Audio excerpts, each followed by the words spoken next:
Hi, Aaron's Julia here, recording this on September 16th, 2022, and that is the date today. And James just joined. Hi, James. Hi, Julia. So yeah, we have lots to discuss. So where do you want to start, James? Oh, interesting. Well, you've seen the video I made yesterday.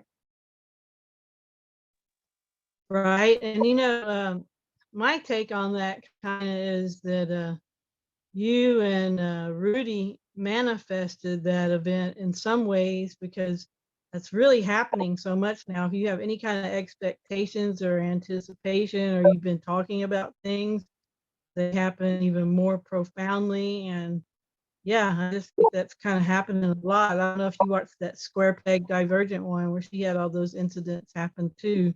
So yeah, things are really going interestingly right now in this realm. Yes, I've not watched Square Peg's video yet. That's one I've still got to watch. I've been doing a lot of sort of reading of the comments, evaluating things, contemplating, talking to trees. There seems generally a downturn in the number over maybe several decades now, I'd say. But I'm also looking at the metaphysical to all of this. It's maybe there's something about nature, you could say a natural cycle that is way beyond seasons on a year. This is something going on a much greater time interval, shall we say. So this may be a natural phenomenon. This also, I'm seeing from this the metaphysical. You've got this thing about balance as well. What Jason showed on Archaics yesterday with September the 23rd and how that is incorporated into so many films, various storylines and in so much. And then I happened to I watched a video by a channel called Decode the Matrix, where Natalie uses gematria and alchemy. And of course, 23 and September kept coming up. Wow, I saw that video and almost watched it. That's really interesting. Yeah, and of course, she mentions about Phoenix and Matrix as well. She's pretty much on the same wavelength for this. And there's the other aspect as well. I mean, it's one of the things that sort of seems to get very heavily censored that involve communication towers. I'm not, and the possible effects. And a lot of people readily point to that as the reason why there are no insects. And I thought, well, I fell foul of not practicing what I preach, because I'm saying, look one side of the thing and then look the other. But the avatar, I'm aware I'm not separate from, and although at the same time I am separate from the avatar, it's part of the organic realm. So it's a natural reaction when it's like you see no insects to feel as almost like a negative and a sadness about it. But I'm also trying to keep that in balance. And I'm thinking, hold on a minute, there is a message in this, and it centers on the word frequency on both sides, the physical and the metaphysical, because you've got a sort of general held view that to do with the electronic frequencies is affecting the balance with nature. We have obviously well, I feel we have an interaction with the lights in the sky, as it were. And it may well be this, like the growing number of errants, for example, is changing the balance, because we're basically magnetic. We interact in this reality and outside of this reality in some form as well. So I'm having a rethink on this, because there's areas that some of the comments I'm saying, no, everything's thriving around here. So it may be more localized anyway. So, Well, and even Ben from Vat City, he talks about how we all just get this reality stream that's very specific for us, and that's what yes, Square Peg's thing was about. And even things that come up on your internet, your ads, all this stuff. We all have our all individual reality streams, and then when you get two people together that are kind of having the same anticipation, or been discussing anything, or even thinking about it, even just because they're together and they've been thinking the same way, then whatever they've been thinking is more likely to manifest. It's how things work. I was also thinking as well, this whole thing with the 22nd and 23rd of September. Well, go back one more day, you've got the 21st of September, which is the fall equinox, which is the balance of day and night, equal numbers of hours of day and night. Now, you've also got being played out at the ground level, you've got this recall of all assets to the Vatican. And then yesterday on the news, I heard about City of London wants to make itself more attractive to encourage world banking to come to the City of London. So it's almost like there's a balancing going on in the material wealth aspect that is being played out. And it's like, oh, this is very interesting. We've got this theme of balance going on right across the spectrum of physical and metaphysical by the looks of it. Certainly as well with recent events in the UK, the big events, it's showing there's a change in management, as it were, so there'll be a rebalancing taking place.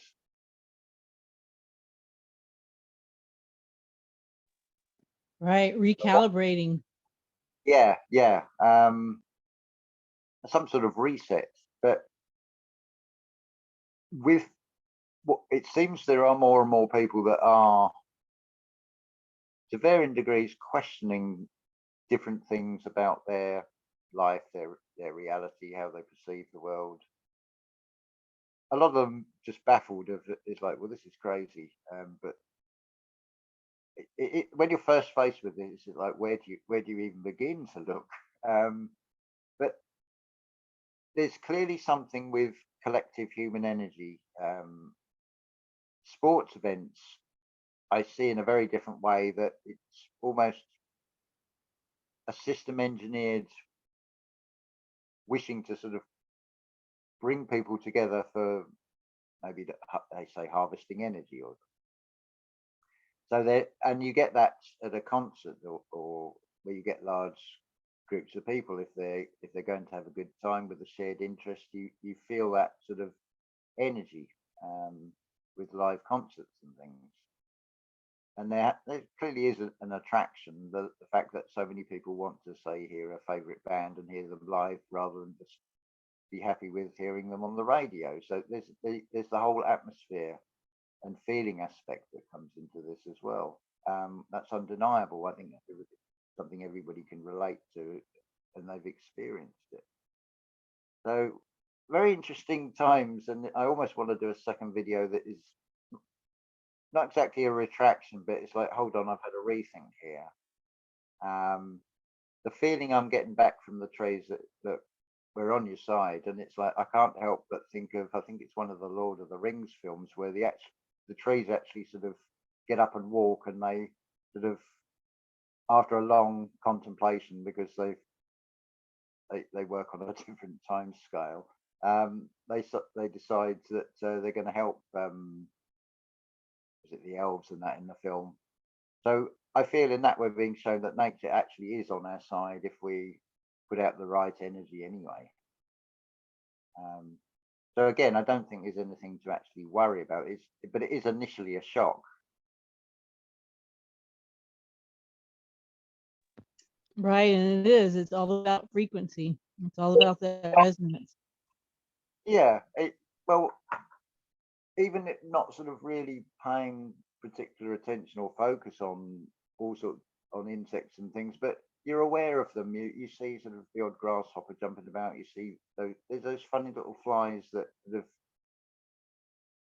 just don't seem to serve any purpose, as it were. They just sort of fly around in a sort of rough ball shape, and you sort of see them in the sunlight. And they were sort of predominant, and then it's like it's just this total absence. It's like this the day the earth fell silent with insects. It's like maybe they know something we don't. Maybe they've all just gone off somewhere. I mean, I can't also dismiss the whole thing about historical events and tons of insects all suddenly falling out the sky. So are we seeing the sort of prelude to that again?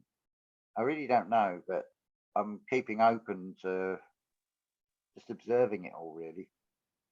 And it is very localized too, because the history about the insects falling out of the sky, that was a local thing. It wasn't worldwide. So, it's a very local thing, and I think it has everything to do with frequency, the frequency of everything that's going on in that area, all the different people there, all the different animals.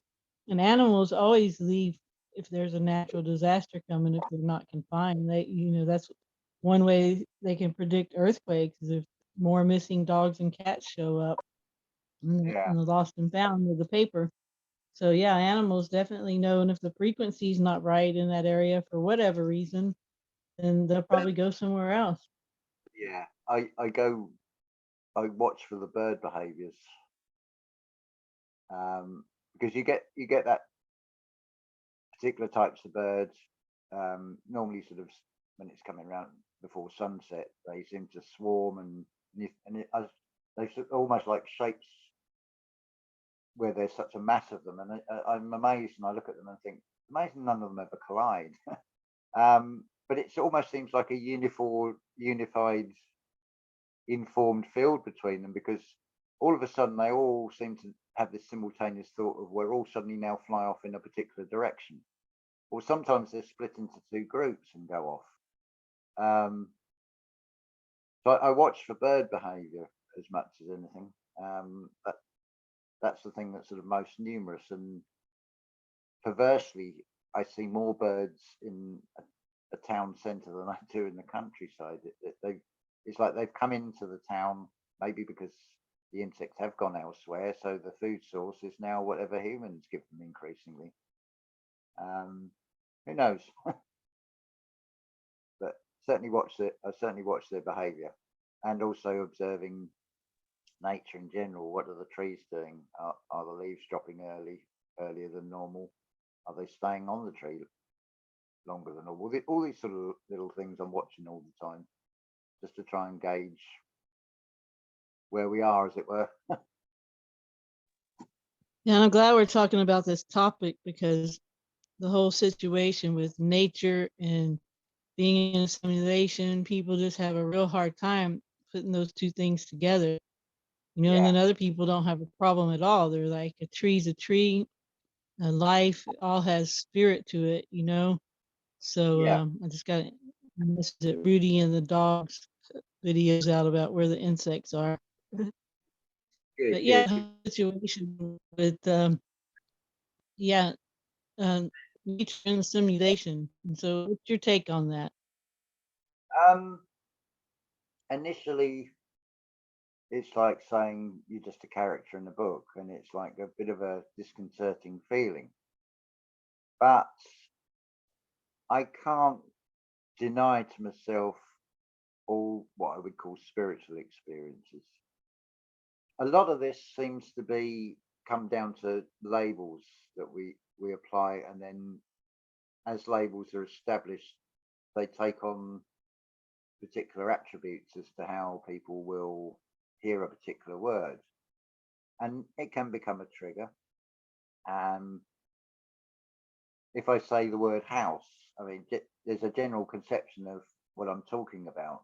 Um, Depending on where you are, what the house you form in your mind will probably be based on what you see most numerous.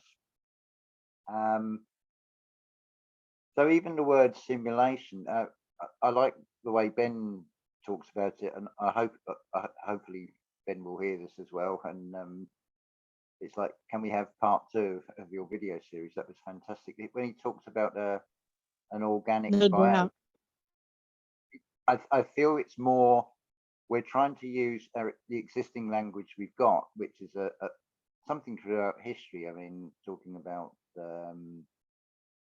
North American tribes describing a train as an iron horse would be a perfect example. You use the language you've got at the time. So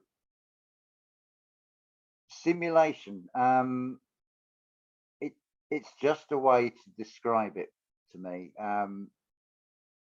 There seems to be a living organic bio aspect to it. There's the spiritual aspect, whether that is just electrical signals, I really don't know. So I'm open to, till we know more, or if we could see outside of this thing and look into it and say, oh, this is what we're in, or this is what this really is. Yeah, There's and a that's a level, good point because it's just a word, and a yeah, lot of the ancient teachings and philosophies and religions always called it a illusory, a dreamlike reality. And and even Ken Wheeler says it's holographic. yeah, yeah. I don't think it takes anything away from it. It certainly doesn't change how I feel about nature, or how I wish to interact with nature. If anything, it's made me probably more appreciative of it and more observant of it as part of all this. Um, even if you sort of run entirely with the simulation theory, or don't run with simulation theory, it doesn't take out of the equation a god or a creator of it all either. This is the thing, it doesn't sweep anything aside and say that is now a falsity. It's all encompassing, if anything, I would say. But it's just this terminology. Simulation is automatically thought of as with computer world type scenarios and the matrix. And I can understand why it would feel unnerving with that perspective of the word. But it's the same with the term errance, like you said. Some people are triggered. Like, it's just a word. It's just a collective description, an umbrella term to say, well, we're seeing the world in a very different way than the majority. But I would. This is the problem with labels and attachments and things and perceptions. Um, the other problem, of course, is we can't talk about that. I can say, well, I believe in that, and today I ate that, but that doesn't help because, well, what is that? I've got to give it a name or a label. I mean, it says in the sort of Genesis story that God created Adam, and then Adam named it. So it words and labels are really just descriptive, often very poor ways of identifying something.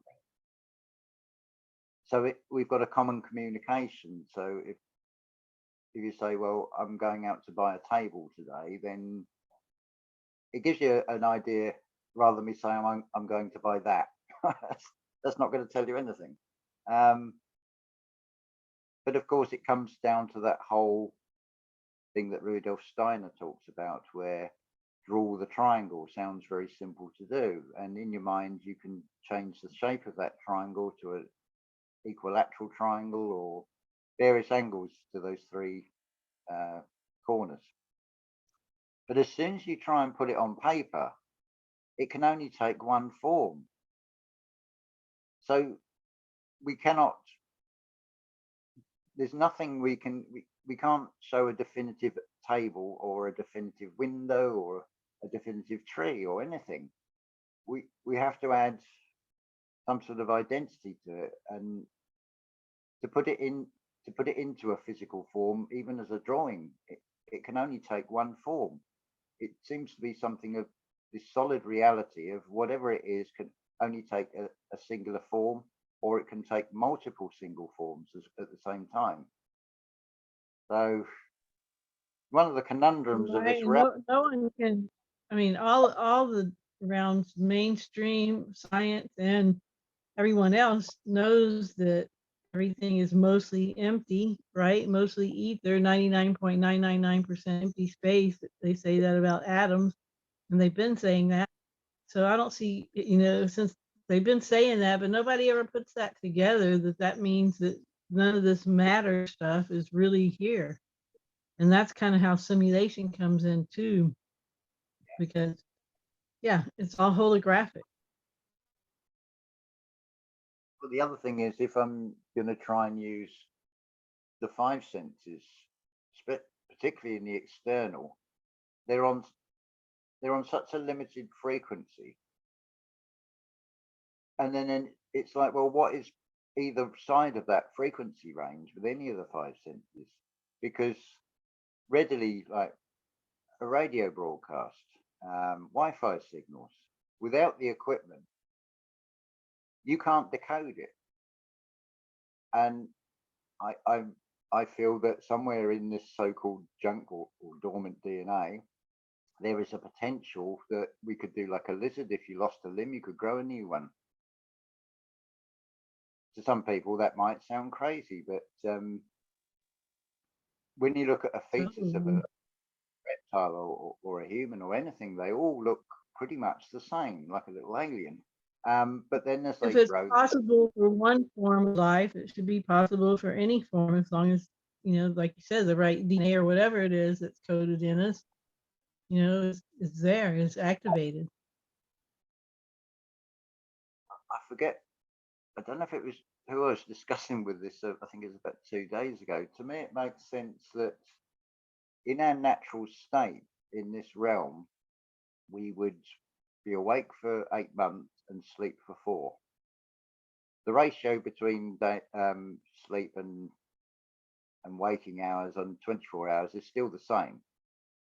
But when you look at nature and how there's less food in winter and with seasons, you then got to eat more food to try and keep warm. Or hibernate. Yeah, it makes sense that we hibernate, the same as a lot of nature does, but we've had this artificial time construct put over the top. I mean, this is what all these things are conceptions, because nothing in nature gets to a border and has to show a passport. Just go, they've got completely different ideas of boundaries to these political constructs. Yeah, even the animals. Yeah. I feel I've already been through sort of similar pattern experiences with what's just happened and this sort of the initial shock. And it takes time to sort of process all of this from the metaphysical, from what I've witnessed with the physical eyes and the physical realm and everything in between. But then I think, well, anxiety, depression, panic attacks, it's like, what actually are they? And the conclusion I've come to is it's unfamiliar communication between body and the mind. So even probably at a unconscious level, something about these physical bodies changes. There's a sort of an awareness that, hold on a minute, this reality, this life I'm leading, it's not quite as I've been told. There's too many things that don't make sense.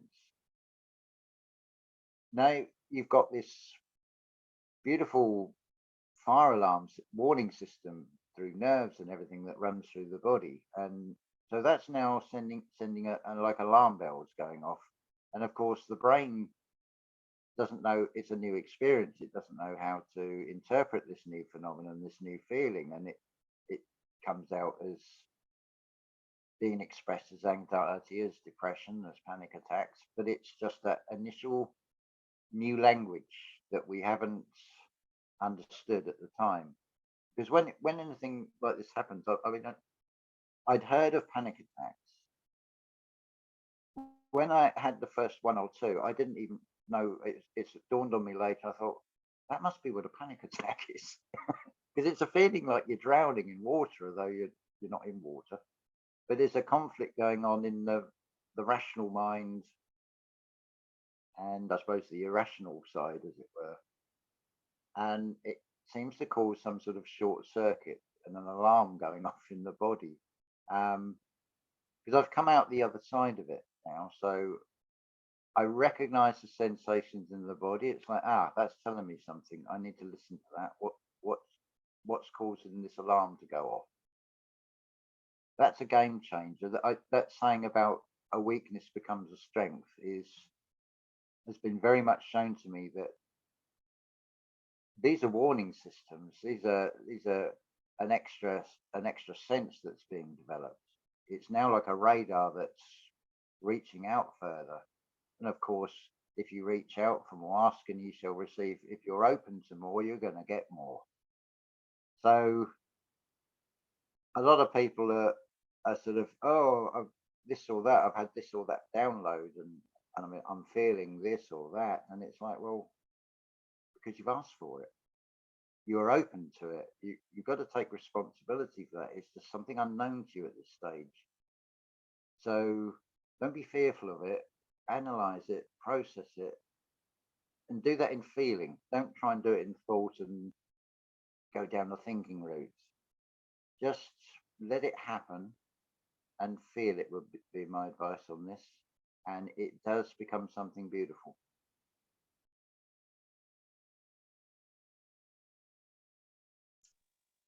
Great advice. Thank you. But it's one of the few things. Of course, it's only going to be a personal perspective, but it's one of the few things I can actually talk about and say, I found this to be 100% true, because it is from a position of experience. I'm not talking about depression from what I've heard other people say of it. I've experienced it. I know what it feels like, and I'm actually glad of it, because it empowers me to grow empathy, as it were. So if I'm met with someone, I can recognize the signs in them as much as anything else. And it's like, well, hey, look, I've been through this, but maybe I can help you. Maybe, and they can tell by the way you talk that they know you, because they can relate to what you're saying, which is beautiful. So I'm glad of all these experiences. What seemed negative at one time, but now I've got a different perception of it, and it's like, hey, yeah, it's like I'm being met with a language that I'm being spoken to in a foreign language that I don't yet understand. If I Right, learn and that, that's a really good point, that you have to go through it to help other people get through it. And yeah, because if you've never been married, you're probably not the best marriage counselor. yeah. It's funny when you get these counselors and things, and then you find out a bit about their background. It's like, well, they're not actually qualified because they've not been through the experience. You might as well go to a drive to say to somebody, I want you to be my driving instructor, when they can't even drive themselves. That's a fact of this material system world. You need a qualified driving instructor who has been through the experience of learning to drive to be able to guide you and teach you how to drive. Again, Right, it's it'd be shame. like me teaching somebody how to play guitar when I have no idea how to play guitar. That I wouldn't be able to teach anyone how to do that. Yeah. And then there's the two-way traffic, because the teacher is only going to be as good as the way they can present it. So they're being an actor at the same time. And it needs that response from the students, in the same way as if it's a concert with musicians or any sort of artist, they want that interaction from the audience. Most actors generally seem to say that they prefer working in theatre with a live audience than in a cold studio with just film cameras and things. And I can understand that. It's a bit like when you first start making a YouTube video, or when you're leaving a message on an answer phone rather than talking to a person on the other end of the phone. It's like there's no interaction. It feels weird. But again, it's perception. It's like I make a video. Well, of course, no one's going to see it, and I'm recording it unless I do it as a live stream. But I know that there's going to be people who are going to look out of curiosity, going to listen. Some may like it, some may not. And this is the thing. Labels are, there's an art in everything. So there's an art to labeling things, categorizing things, organizing things. So the term errant is subjective as much as anything else. It's not 100% truth. It's just a way of easing, rather than having a great long paragraph long explanation of, well, we're a group of people that are collectively we share. Exactly. It's like hippie or truth seeker or conspiracy theorist. Yeah. And I guess I'm all of those. Well, yeah, I'll listen to different things. I'll try and get different viewpoints and perspectives on things that.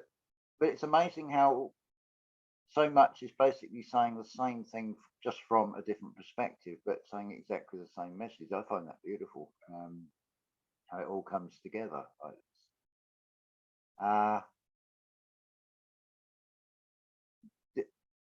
Did I send you that picture of the image from the Turin Shroud and my little sort of explanation? Yeah. Well, this is sort of for the benefit of the listeners. I don't know. Is there any way you can pull the picture up at all?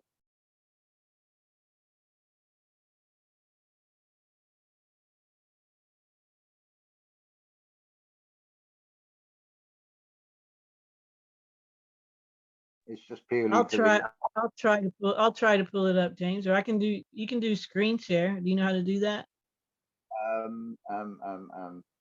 Let's have a look. What's this shit? We've got share. I'll press it. I'll try to do it. Just keep talking. I'll try to do it on this, and I think I'll be able to. Oh, it says this will stop other. Oh yeah, I think I can work this out. Hopefully. Photo. Right. Should be able to do this with a bit of luck. So yeah, words are very powerful when and they do cast spells, and they're very much have a lot of coding in every word if you really look into it. Hopefully But, that's screen now. Yeah. I could kick myself because I didn't make a note of the author. The authors, I think it was 2 authors, but the book is called The Jesus Mystery, and it's not. It was a paperback. It's not the sort of glossy cover. It's more the sort of textured matte finish cover.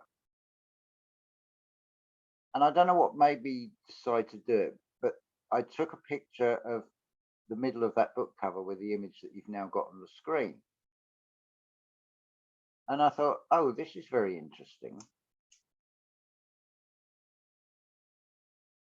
Because it's got eyes showing on it, where if you look on Google at Turin Shrouds, from my perspective now, after seeing this and zooming in closely at it, it looks like the eyes have been sort of CGI'd out of the images. And of course, I can't find this book on Amazon or in an internet search and it's not even listed. It's a book that was readily available as a paperback. Have you looked under like news book sites? No, I haven't looked there, to be honest. I only did a very quick search. But I use this as an exercise. The little caption I put at the top is, you can read it. Please look at the following photograph. For the purpose of this demonstration, assume a position that you've never seen this picture before, and then tell me what you see. And it'll fall in one of three categories, the answers. You'll get factual answers, you'll get subjective answers, and you'll get presumption, gossip, and hearsay. Now, some people will look at that, and the simplest answer is to say it's an image. You can take it a step further and say it's a man. You can go a bit further, and you can also bring in the question, now, would you say that is a man of 33 years old? I don't know if we can do. Yeah. Now I'm going to zoom in on this, just the one eye, hopefully. Now, hopefully it should be clear. Just look at the iris. You can clearly see the white of the eye. You can see the coloured part of the eye. You can see the pupil. You can hopefully you can see there's a reflection on what will be the lens of the eye. It's some sort of photographic technique that it's almost like that image is burnt into that material, but of course, without being able to do independent testing, and when I say independent testing, I mean not even with a university involvement, because obviously universities are funded by, they're always looking for money and looking for funding. So I think they will come out with a very biased result. But if I was to give a subjective answer, I would say, to me, that looks like a man who's looking quite peaceful, doesn't look to have been tortured. Now, I could give a hearsay or a gossip answer and say, that's Jesus Christ. I don't know who that image is or when that image was made. I know what many people will automatically think of with that. I mean, generally, if you say the word Jesus, most people will automatically get an image in their mind based on repetition of seeing that reinforced image. But that doesn't make it the fact, and it doesn't make it true. The facts are you've got an image of a man probably about middle-aged. That's really all you can say about it. Zooming in closely on that, his eyes are either green, blue, or grey. They're a light colour. He looks generally like an archetypical Scandinavian to me, a Viking maybe. I'm being subjective now. But I thought it's a very interesting exercise, and it highlights the way people think, how objective they can be, how open they can be to possibilities with what this is.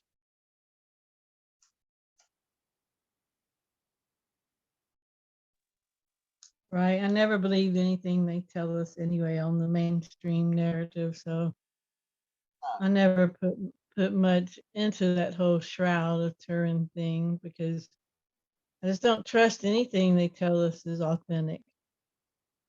But yeah.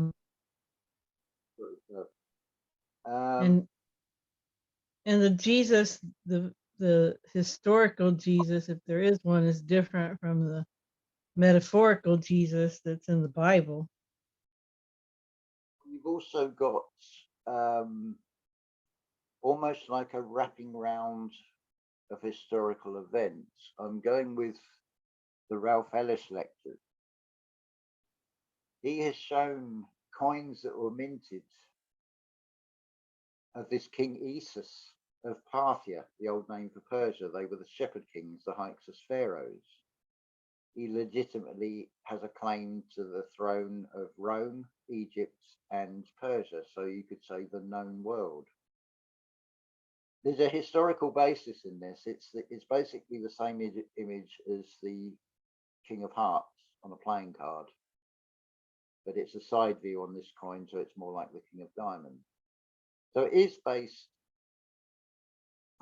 That's right. It is based on an historical character, and there seems to be a historical character that has played a part that fits around an existing story as well. Ralph Ellis also, his explanation on the Garden of Eden would be Akhenaten and Nefertiti as children running around naked in a garden before having to flee. And that you can almost see that there's a historical outplay of a story. I had one the other day, the Tuesday food bank, and maybe I shouldn't have said something, but at the same time, I see that the food banks are like a safari almost, that you've got a lot of damaged people going there, and it's almost like this subtle undertone of we're trying to pick a vulnerable person and draw them into this religion, which is fine if they know it 100% to be true, not based on a belief.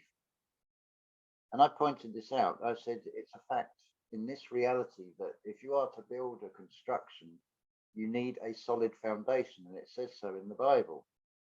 I said what you've got there is not a solid foundation. It's the way you're reading it. Your interpretation of it is very obscure. So this has obviously gone back into the kitchen stuff. Next thing, I've got 3 have come out. One with a face of thunder. Obviously taken this very personally. And we've basically got a scene of Jesus goes into the temple and upturns the tables, and now I'm faced with the rabbis. So that is almost like the same story. I've not physically upturned tables, but I've overturned the balance in people's minds, because it's like, well, hold on a minute, don't just take this as gospel, as a saying. There's more than that. It's like, this doesn't account for the Olmecs, this doesn't account for the Toltecs, this doesn't account for Aboriginals, this doesn't account for, this is not a historical record of the entire world, for a start. Before we go any deeper into this, but the thing is, I can use verses out of it and point out that what they're saying is not true. The actions don't match. It says in there about not having false idols. And what you see in churches is either a cross, a crucifix, and that's the crux of it. It is a fiction. It's shown in the word crux, I, fiction. The crux of it is a fiction on the eye. With the Christian religions, they do this Ash Wednesday where they actually smudge soot where the third eye would be if it was to physically be seen. It's like, this is not right. It's giving you a feeling of that you're insignificant and you're lowly.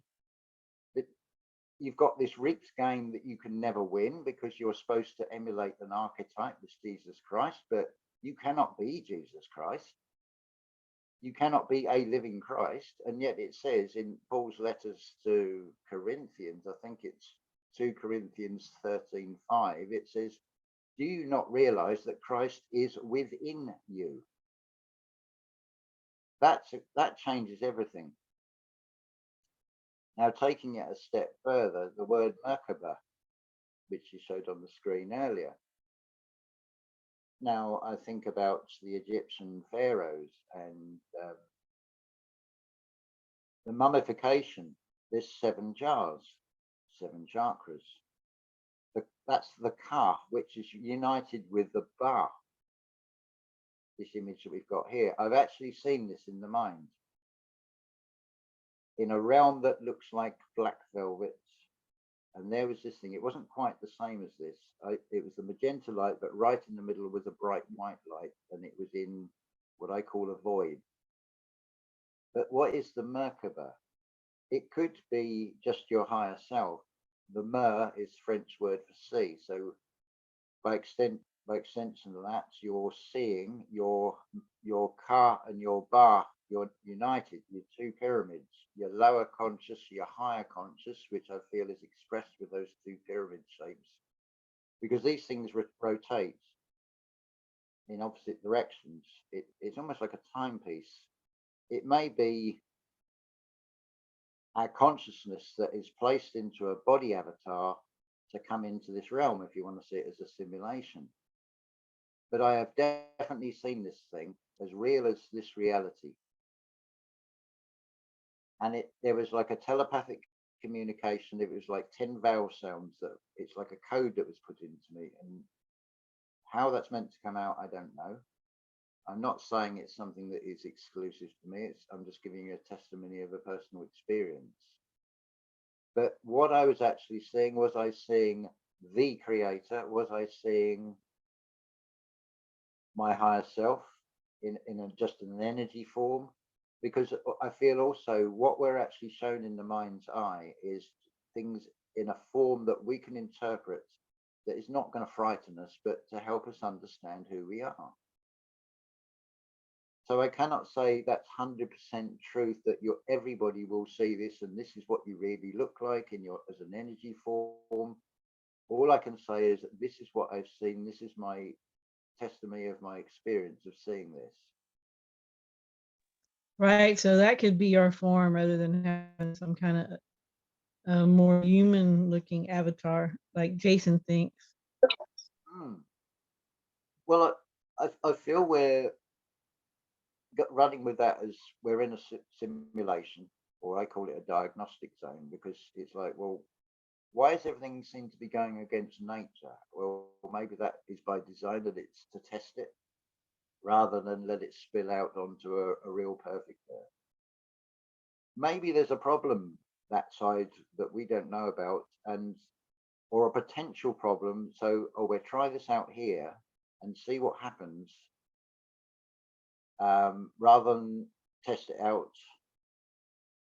I mean, it's like, even with the Turin shroud, you don't send the whole thing away to a laboratory to be tested. You take a tiny little fragment. So wouldn't you take a tiny little fragment of a real Earth and make a copy of it, and then, like they do with science, you test things out and see what results come out of it? So I feel we're in like a diagnostic zone. It changes my perception of evil, of fear. It certainly gives me a feeling that is far more settled within myself. And a key part of all of this, all the way through, whichever way you look at it, is there has to be balance. So I want to Reminds me of that thing that used to always come on the TV with the sirens. This is a test. This is only a test. If this had been an actual emergency, you would have been informed of what to do. Yeah, that's like the complete opposite spectrum, isn't it? It's well, even this image of this Merkaba, it's in balance, and you've got that very fine line in the middle. You could almost see the magnet, an exploded view of the cross section of a magnet. You've got the hourglass right in the middle there. You've also got the two X's, X1X. So you could say you've got 9 and 11 expressed in that as well. There's a lot in that. You've got what looks like capstones, top and bottom. It mirrors. It's definitely an overall look of balance. There's a look of two trinities, and so you've got 2 into 1. So with 3 aspects or 4 aspects, so you've got 7 expressed in there as well. Well, you've got all of them expressed in there. And it's almost like the capstone would complete the Merkaba and not just the pyramid. Yeah, I feel also this is what, with this capstone, it's a magnetic pull. It's like a macro kundalini rising. So that's a pulling down of the top part to balance the bottom part, maybe to create a new balance on Earth that will come about. How it manifests in the physical form, I feel And again, it's like I look to the macro and the micro, I compare. It's like I'm looking at myself in the mirror, but I've got to weigh up that there's an image in the mirror that I'm looking at that's not quite, it looks very similar, or it's telling me that this is the outer covering and this is what it looks like, but it's a reversed image. And of course, it can't do anything until I move. But if I go left, it goes right. Its vertical axis is the same, but its horizontal axis is the opposite, which I find very interesting. But so I'm thinking, so I see the sky as being a huge, great screen that everything is projected onto. And I feel that is like a beam from a center point of the Earth going upwards that is projecting a magnetic or electromagnetic patterns, blueprints, what we'd call star constellations. Because certainly when you look at astrology, you look at tarot cards and all this symbology and things, these things, there's a meaning attached to them. And there's like with constellations, they're like a blueprint, they're like a circuit almost, or an instruction code. Or express them as like the early computers, you've got those hole punch cards. So depending on where the light, the holes are, is an instruction to the computer. It's a very sort of mechanical way of and expressed in light that is read by the computer. So, and it seems that everything that man creates is based on man. So these hole punch card instructions that computers used to use seems based pretty much on astrology of an observation of stars in certain positions is like an instruction code.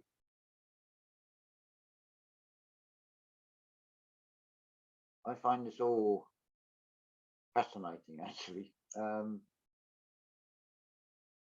The phone, when you do or any device, when you do a reset, the screen will go blank.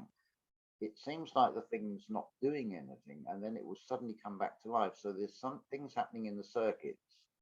It's pre-programmed into that design, into that body in a phone or a computer or whatever shape it is, whatever form it's taken.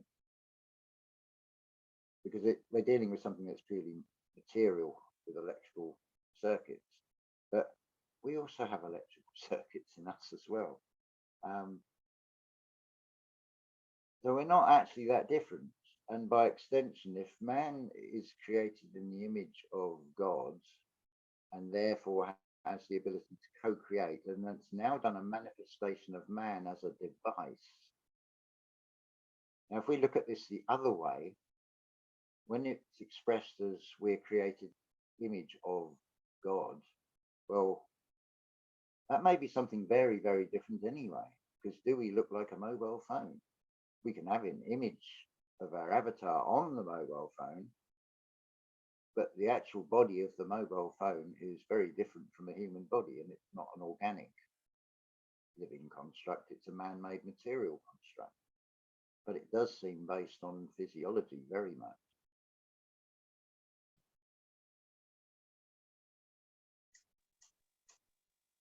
Yep, it seems that way. There's also sort of a thought that's just occurred to me, actually. You've got I am and you've got Maya. One is the reverse of the other, the world of illusion that creator, which is the name of the creator forever and ever, is I am. And so we sit in the middle of this. That is the aim. So if you think about, you've got a creator that creates something organic. Now something organic has created something material. But that communicates to a central hub. And it's now like a reverse process going on, because if you notice, when you write a message on Messenger or even on Facebook comments, you're getting suggested answers. Or it's based on what word you put in will give you a suggestion of 3 following words. The creator of from the AI side is learning from these devices from our input. So you've got an inverse creation through man via technology is now creating a virtual creator. It's gathering data. This is a big thing. Data collection is a huge industry, and you have to ask yourself why. It can't be just to sell you another phone or new pairs of socks or something. There's something more to that.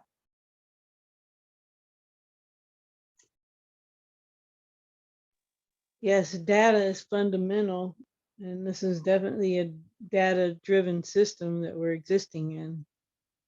What an interesting word that is as well, isn't it? Fundamentality. What are you paying with your attention? What tension is it causing upon you? How are you spending time? The conclusion I get out of all of this is the true sight is feeling. Our true communication with everything and anything is feeling.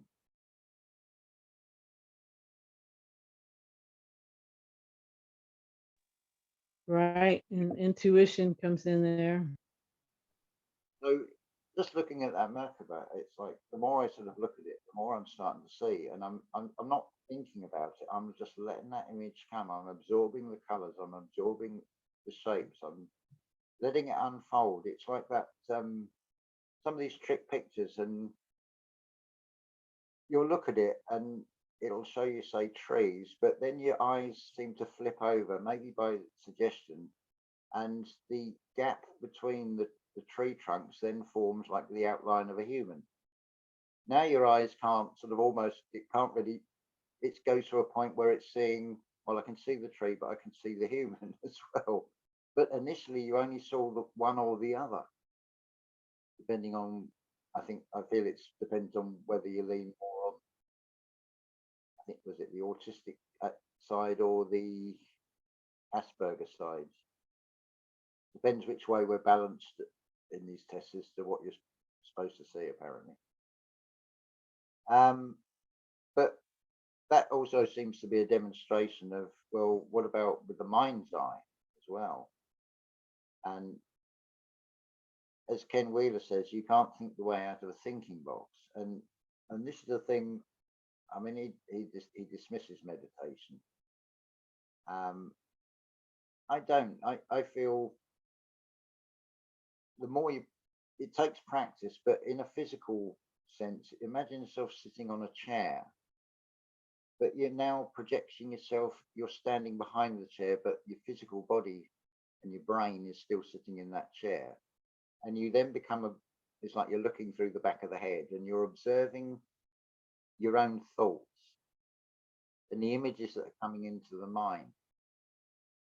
But rather than start chasing them, I think I mentioned this last time we spoke, it's like when you get a flash of a dream come in your mind, if you try and start to think of it, you watch that dream disappear again. It seems like the thinking is an electrical circuit. Now, the electrical circuit is a hybrid, using Ken's explanation, of dielectric and magnetism. Well, the other part, our gut feeling, is our dielectric, and then the magnetism is the heart, as it were. So when those two start working, and So dielectric just means you have two charges, right? A plus and a minus. Yeah. So and where do those charges come from? Oh, it's your avatar organic fire alarm system. So if you step into, say, unknown territory, as it were, you might get a feeling of, this ain't a good place to be. That's intuition that is now talking. That is now talking to the heart, which is saying, right, open the valve. We need adrenaline going around quick. Now the mind can interpret or misinterpret. It's the same as with panic attacks and things. This comes down to communication, the throat chakra. That energy is coming up from the gut, it's coming up from the heart, it's sending a signal to the brain. It's got to go, if it was in a physical sense, it's got to pass through the throat. So that's showing there's a communication, now internal communication we're talking about here, not an external vocalization. How we interpret those feelings that and those signals we're getting will determine. You've also got instinct as well. That it may be better to remove yourself from that situation. You may be walking into danger.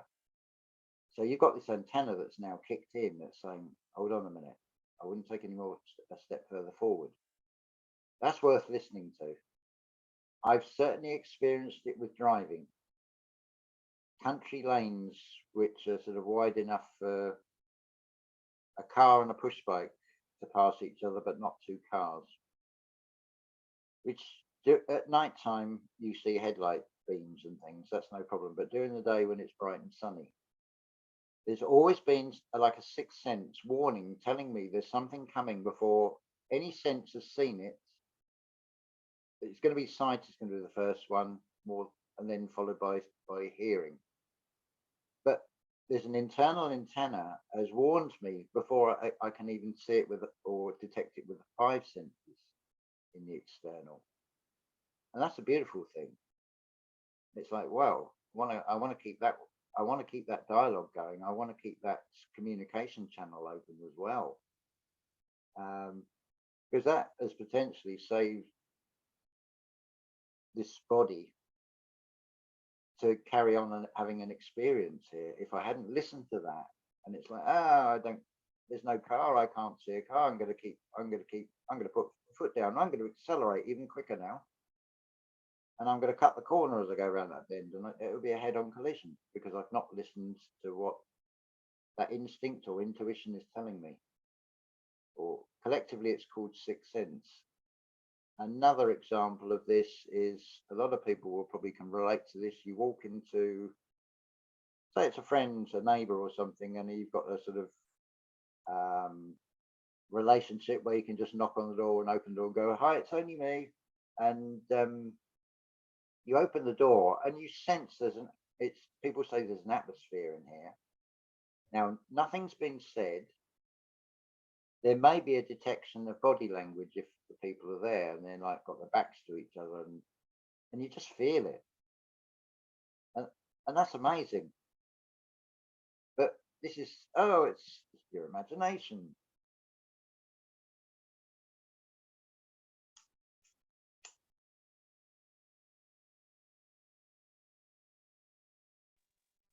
Yeah, our intuition is always telling us stuff. It's funny because I don't see that well far away. And I quit wearing my glasses just because I know it's not good for your eyes. You know, they get lazy. And I can see good enough to maneuver. If I drive to the grocery store, I wear my glasses. But since I started doing that, if I'm looking for something, I rarely use artificial light at night. I'm always walking around in the dark. I have candles outside. But I notice like if I'm looking for stuff, my hand will just land on it, or I'll just go to the spot, which is the normal spot it's going to be at because I've obviously looked, and it'll just be there. I'll just think I need something, and I'll look over, and it'll automatically just be there. And it's like you talked about before, when you practice something and you do that repetition of doing it over and over, it really does get easier and just starts happening more. Those kind of things that seem supernatural, but they're really just natural. We just haven't been using them, and then much less doing them often and having that repetition and all that practice. But yeah, the more you notice that, you'll just be like, wow, there's so much just falls right into place with what you're thinking and feeling. And yeah, we can like literally douse with our bodies. We don't even need dowsing rods or pendulums or anything like that to find things, even in the land. We can do all of that. We've just lost touch. And that kind of goes back to nature too, and how we're so connected. We are nature. We're as real as anything is real. And nature, that's where we're from. We're part of nature. We're not separate from it. So that all is one big picture, and seeing that we're in an illusory reality doesn't take away from that, because even science tells us everything is 99.999% empty space. So Um, did, how how would you say your eyesight is? pretty bad. Okay. Yeah, I can't like read from far away. I can read up close. My eyesight's fine up close. I'm nearsighted, but and it's always been poor far away. So, but yeah, I So, think it might have gotten a little bit better since I quit wearing my glasses. I know if I wanted to, I could improve my eyes. I know if I put the intention in, there's even like things you can do, and I know I could. I've done it before. I've improved it a bit because I used to go to the eye doctor. I don't do that anymore. But yeah, um, well, let me give you a hypothetical marker of 10 years ago. Now think back and consider what your eyesight was like then compared to now. But then ask yourself the same question about your mind's eye perception. How does that how does that feel? Because I would suggest that you've got a balancing.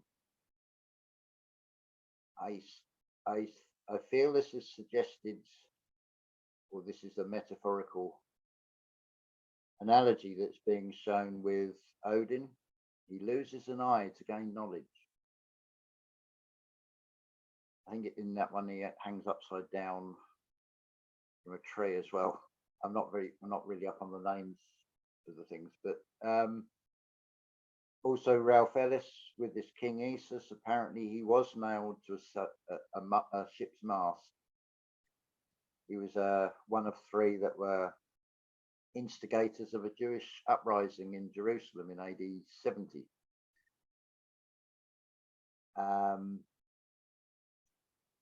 And he loses an eye. And it's like, this is an interesting, it's like the same story's being played out here again, or part of that same story. But we're, as Ken Wheeler puts it, we're at the consubstantiality of spirit and matter. So I would suggest also that it's not poor eyesight, it's a rebalancing between the spiritual eye and the physical eye.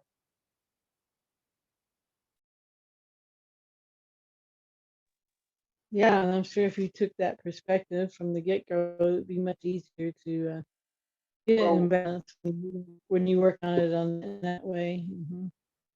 it's always sort of, oh, your eyes are getting bad, you need glasses. It's like, it's always a negative affirmation. But when it leaves out the equation entirely, our spiritual aspect, and we're only looking at the physical perspective. But which obviously you do need in the physical realm. But what happens when that balances out more with the spiritual side? Because that's the third eye, or first eye, really. And of course, shown on the back of the dollar bill, look where that eye is on that capstone. It's not at the top. It's basically the equivalent of the third eye. These sort of two bottom points of that sort of pyramid really would be your physical eyes, and then it would form to a sort of central point, which is your crown chakra. I think that's all that's really showing. It says in the Bible, let thine eye be singular. So it's not two eyes on the capstone, it's one eye that's on that capstone. So I think this is just expressions of the same thing from different perspectives, and it would come down as much as anything into using a language of the time. I mean, you can show the picture like this picture that's on the screen now, and that says more than, you could probably write a book trying to describe what is being shown there. Because the more you just sit with it and just look at it, just let the colours and things stream out and you absorb them into yourself, it's almost like this thing becomes animated, and it seems to reel even more within it. It's quite amazing. Um, it works with. I'll have whatever James is having, please. I can get you some. um, yeah, it's just I sort of I want to make a good cake, so I will want quite a nice variety of ingredients. So I can listen to you, I can listen to Ken Wheeler, I can listen to Jason, I can listen to Rudolf Steiner lectures, Neville Goddard, Ken Wheeler, and many, many more. And I can weigh up all these things, and I'm looking for the common denominators. I'm looking for patterns all the time. It's like, oh, they're saying that, and they're saying that. They found number 23. They found number 23. It's like this is not conflicting. None of it is conflicting. It's just different perspectives giving me the same message. This is beautiful. And it's ask and ye shall receive. So even if it's a simulation, it seems to be that the more you look for the thing, this simulation will respond and give you what you're looking for. Well, again, Ben's description on Vat City is a good one. I know it's really hard to follow it, but I'll put it in the comments, that video. I think it's called, what is it? I can't remember the title of it, but yeah, he talks about that being part of it. It's one of his most recent ones. He did a little short, I think it's about a 3-minute video or 5-minute video. That's his most recent one. I think it's one or two before that. But yeah, it's a fantastic, basically the same message, but it's a slightly different terminology.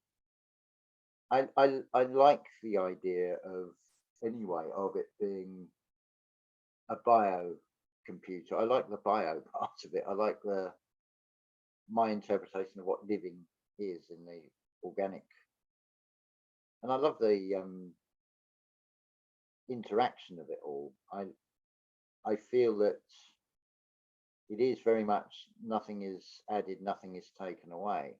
This physical body,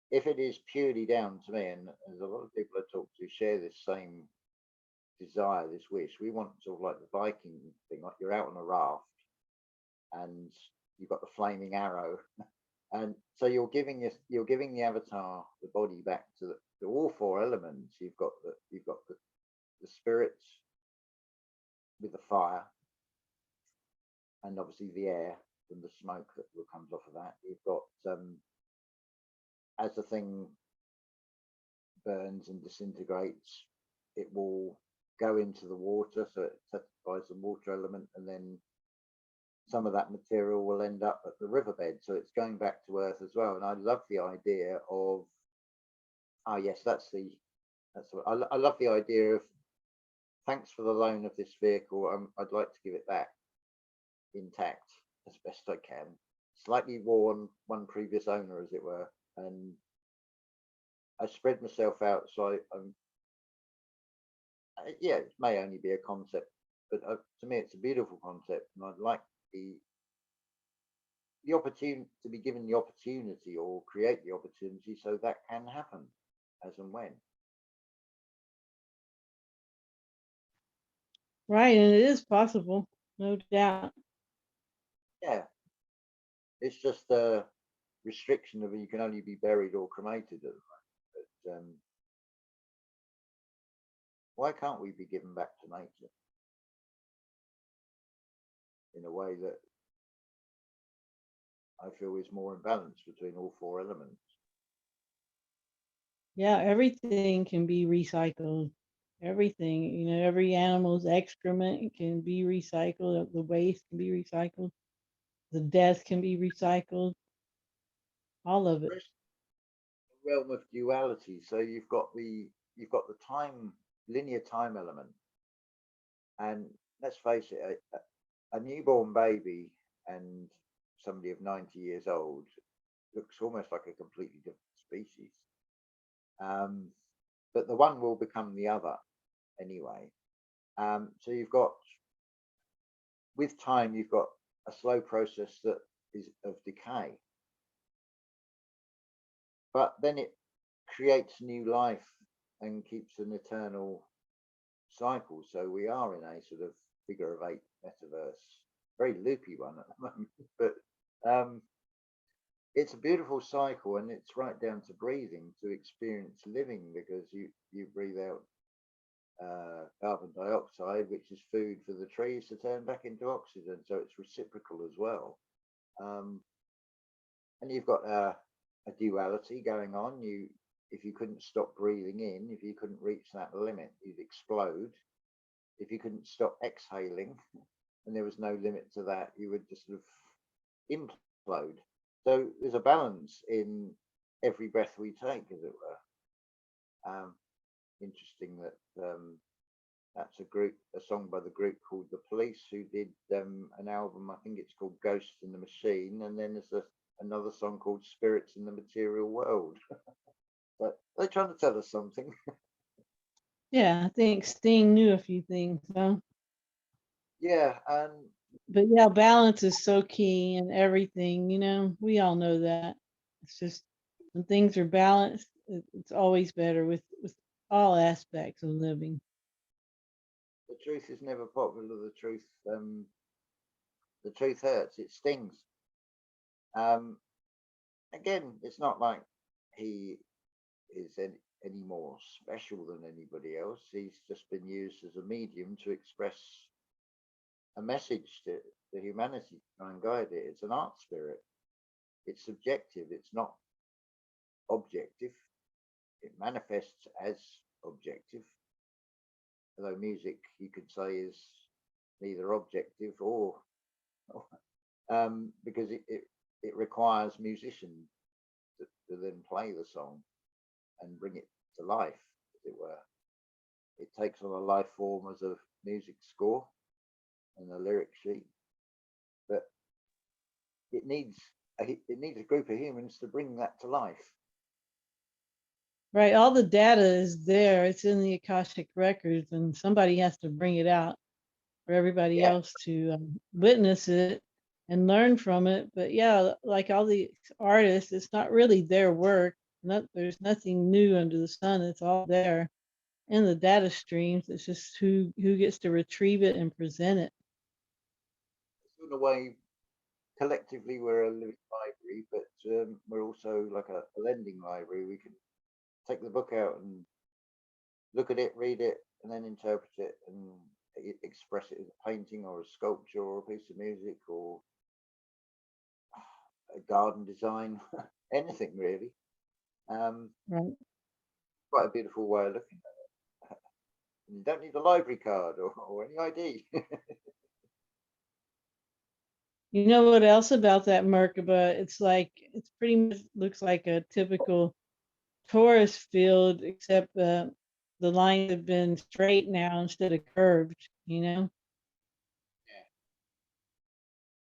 Well, I feel that with this 2040 Phoenix event, it will be um, it would do something to create. It'd be like a reset that then causes a new pole star. Right, but even before that, we might lose the internet as early as next September 23rd, 2023. Yeah, I must admit, I'm of the feeling, because of that blood moon in 2017, 23, 24, 25 are going to be significant points. 2024 in my sort of calendar, as it were, I've designed for a very short period of time. I call this year -2. So 2024 I would count as year 0, as it's sort of like a micro calendar that's really just a sort of countdown to 2040 in a way. Um, it's certainly going to be interesting, but I feel it, and feel is exactly what it is. Um, it's not just the true sight and true is feeling. It's the true healing. Feeling is healing as well, because I'm going to go with the macro being having like a projector screen dome over us, as it were, a bit like a lens on an eye, and we've got an informed field, an aura, a torus field, aura, same word basically. Um, we generate out from the heart on the right frequency. That becomes almost like a spiritual umbrella, a protective dome over each individual person that is of that frequency. So whatever manifests in the material will probably just bounce off. We'll be in our own reality bubble, which will probably be, that even may follow the pattern that something spiritual becomes manifest more solid. So it may end up we are in some sort of almost like a, I hate to use the word, like a plastic egg. You actually get these sort of inflatable ball things that like children can go into, or like a hamster ball. So sort of picture it something like that. You've got your own spiritual, energetic umbrella, a protective dome, providing you're on the right frequency, or shall we say the right modulation, vibration that is picking up on a better broadcast signal, because it seems Right, that something that you'll resonate with. it seems subject to an interference pattern that's overlaid onto something that didn't have it originally. It seems to be something that's brought in. I am saying pretty much the same as what Jason says with the AIX. Something has come into it, but that's how it feels to me as well.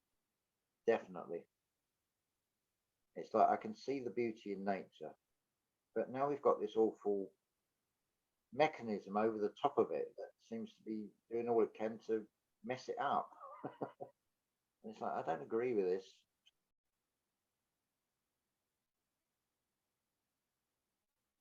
Right. And we just have to really stay focused again on making sure that we're creating our reality and taking notice of all the things that we are affecting and how causal we actually are. Because once you start noticing it, it just, yeah, it just takes off from there, because then you're just aware, and being aware is kind of just like practicing it. Again, it's self-programming by repetition. I mean, I did fall off a little bit yesterday, and it was in the moment. I did. I was sort of aware. It's like, well, hold on, I've got to put this message out as one of just of awareness, not one of doom and gloom, because that's the last thing I want to grow. So it's like, but at the same time, I feel I do want to point out that there is a change, a transformation going on. I think that's probably the best way to describe it, rather than, oh no, it's an ecological disaster, and that's the food chain's messed up, and oh, how are we going to survive this month? And I don't want to feel like that, and I don't want to project that out to anybody else. So I did sit with it a little bit long enough to say, right, I need to put that message out in a more neutral way. But because I've got to take responsibility of, if I say something this way, how are other people gonna, how are they gonna feel from what I'm saying? But at the same time, I can't ignore something as so radically different, to not see anything, any insects at all like that. With Rudy as well, opened the bin. There should be flies coming out at this time of year. There was nothing at all. I had to sort That of smile. sounds good to me. Y'all should have taken advantage and had a picnic in the grass. Yeah. Um, yeah, it was quite funny last night. I'm sort of sitting here and there's like a little fruit fly flying around, and it's like, where's that? It's like still here, late. We're still here. Yeah, it's almost like there's a response from the universe, as it were. In fact, actually, if people don't like the word simulation, simulacrum, then just call it universe. Um, Simulacrum.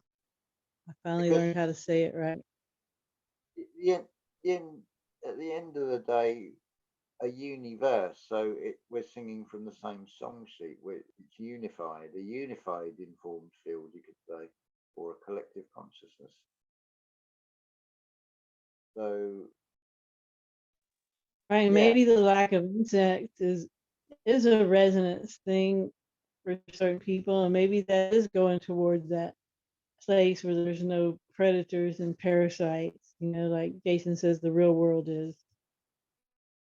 yeah, certainly from a perspective of um, a lot of plants, some insects will eat plants, so it's taking a, you could say in a way, it's taking away that sort of aspect.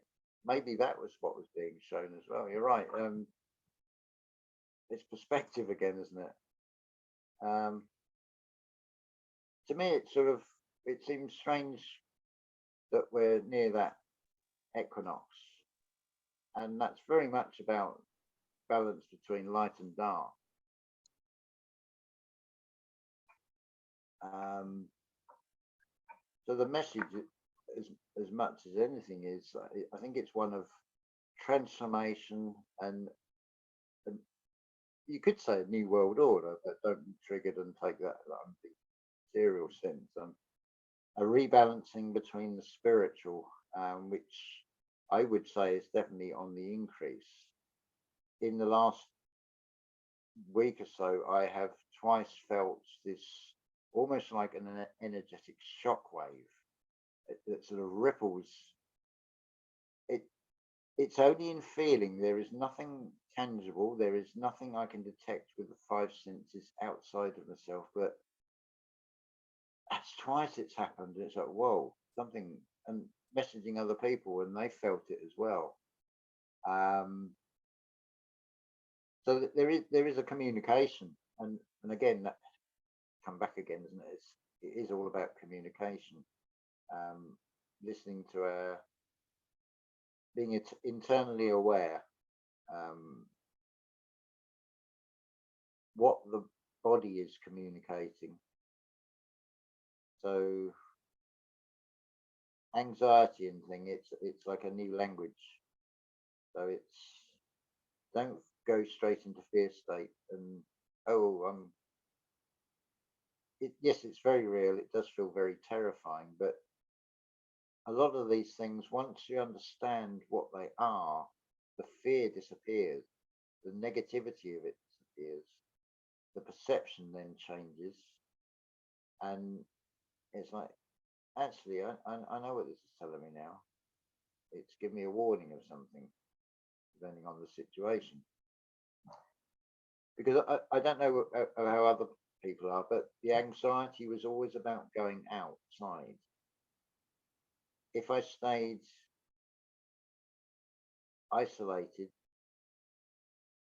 um, there was no anxiety, but the thought of going outside just to say buy milk or something, right now I've got to interact with the outside world. So what I feel anxiety in particular is, it's an opening up of sensory perception, but we haven't learned the language of what it's communicating.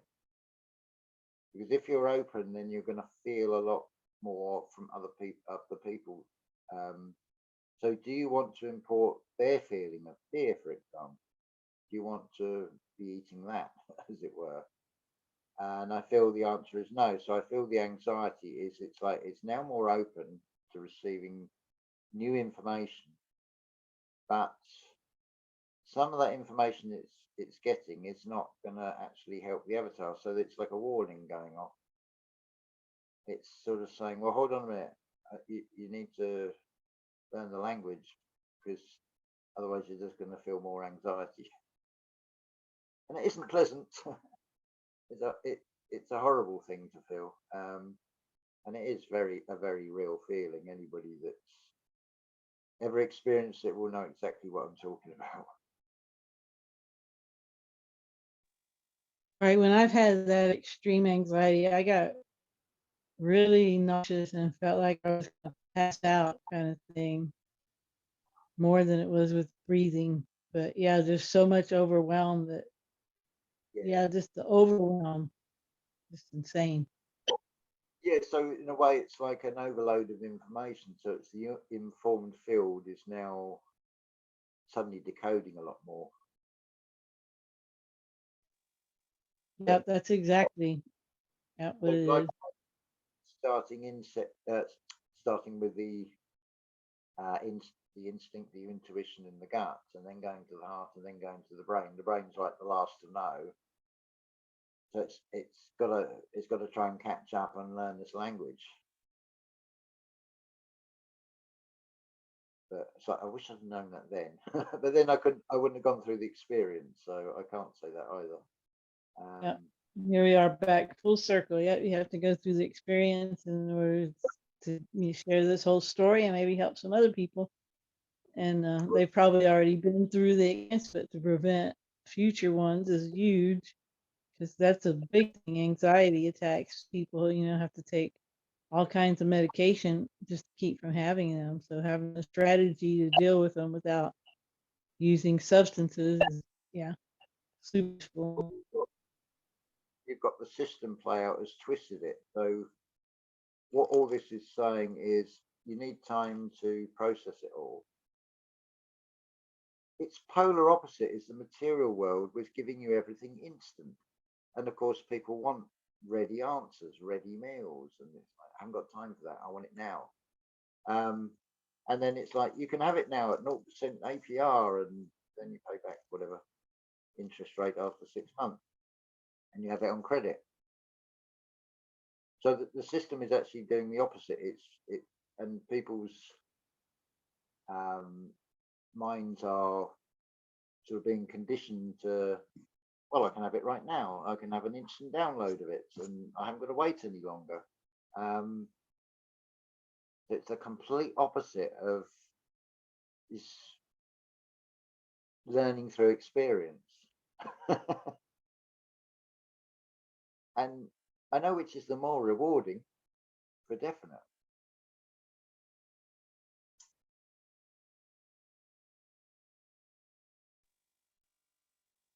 All right, James. So that's been about an hour and a half so far. So that's probably a pretty good amount. I think we covered a lot of information there. And yeah, Jason's new live is very interesting about 9/23/2023, and between now and then, and other things, of course. So yeah, it's just I like it that he has a more recent prediction, because it'll either give him some clout or not. It'll become self-evident. Just look at what he's predicted for 2020 and previous years, and was it the what's that saying? The tree, the fruit that the tree produces will be. I can't remember. You know the saying of it. Oh dear. You can tell a man by the fruit of the tree, I think is the saying. So it's not about whether you like him, whether you like his accents, whether you like the way he presents it. And the same with any channel. It's move past all the personality side, and it's the content of the message. And it comes down to an internal question of, will this benefit me to hear this? I don't have to agree with everything, but will is this going to benefit me? If I feel it does, then and it's like, well, yeah, that's a fair comment. I can't disagree with this. Doesn't have to be 100% true, but if it makes sense and settles something in myself, then I'm happy with that, because then maybe 2, 3, 4 months time or whatever, there may be new information presented that will either discount or validate further. It, it's coming back to the Alan Watts thing of being in the moment in the dance. You're not trying to get from A to B. It's like, where's the edge of space or whatever? Well, I don't really care. I don't want to go to the edge. I don't want to go right to the very end. I'm enjoying the experience and increasingly enjoying the experience, because a big part of the experience is changing focus, changing perspective, and now seeing how things actually do make sense. Whereas before I'm thinking, why is that happening? Why is this happening? And I'm playing the part of a toddler going through the terrible twos. I'm going through that stage of asking why. I may not be doing it vocally like a toddler, but internally I'm going, why? And I'm not coming out, I'm not getting the response of, because I told you so, any longer. I'm getting a response of, well, here's the pattern. This is a repeat pattern in the metaphysical, in the physical. Like Ken says, there's no separation of physical and metaphysical, really. It's one and the same. And this is being shown. Or to me, anyway. Yeah, so cool. Yeah, it's so cool too. And Ken's kind of hard to wrap your head around, but I'll put a link to his channel if anybody hasn't watched any Ken Wheeler yet. He's definitely a personality that a lot of people won't listen to because he rubs them the wrong way, but they're missing out on a lot of great information because of that. So, yeah, you have to be an open-minded skeptic. You know, you have to have that open mind. If you're closed-minded, then you probably haven't listened to this that long. That's for sure. But yeah, it's just all about that, and you see what resonates with you, and you can tell when people are authentic and genuine, or if they're just trying to be, sell you on something. And yeah, you use your discernment and you see what resonates with you. And sometimes you go down rabbit holes that in the end you're like, well, that didn't go anywhere. And that's fine too. You always learn something from all of that. And it's fun. That's what it's just adventures. It's one adventure after the other. It was listening to all these different perspectives and hypotheses and theories and things like that. I think it's great. Yeah. There's a thing about being the fool, playing the part of the fool, and yet nobody wants to feel a fool. And it's not a case of if you don't like what someone's saying, it may be a time to then turn that question inward. It's like, why am I feeling triggered by what they're saying? Is it because I feel a fool because I've been fooled? Well, for what is happening in this world, have we not all been fooled? We're taught in a certain way to think in a certain way. We're programmed to do repeat patterns of certain things. Well, let's be honest with ourselves. We've all been fooled. None of us came into this world and said, I can see what's wrong with this, and I can show exactly what it is, and I can explain it. None of us have come into this because we haven't had the experience. Yeah, we all bought into the mainstream narrative to a point. We didn't right away in kindergarten go, that's bullshit. We believed it for a long time, some of us longer than others. And eventually we were like, we were fools. And it's like that Who song, I won't get fooled again. Yeah, it's having that courage and conviction to stand up in yourself and admit to yourself that I've been fooled. There should be no shame in that. It's actually a release to say, I can finally admit to myself that I've been played, I've been fooled, and now I can see that actually I can see why it's happened and how beautiful it actually is, and I can embrace that now. So yeah, I'm happy to be a fool because I don't know him. I really don't. But I can point to things and say, well, the king has no clothes on. You might not be able to see it, but I can. Right. And these people that have just this one belief they learn from whatever age and just Yeah, won't let it go. Just won't let that belief go and look, maybe even try to merge it with other things. They won't. It has to be that way or it's yeah, wrong. And those are the people that I guess will never see the big picture. And maybe they're the NPCs or whatever. But yeah, I'm glad that, I can change my beliefs and thoughts and look at things and go, okay, yeah, that was BS. So let's see how it goes this way and just, start over. It's fun. Yeah. yeah, yeah. We've been going for what, an hour and a half, I suppose. Yeah. All right. So yeah, that was fun. And I'll premiere this in a little while. And thanks everybody that listened this long. And as always, try to focus on what you want. Don't worry about what you don't want because we know where that gets you. And if you can, help others. And we'll talk to you next time. Ciao, ciao. Thanks, James. Thank you.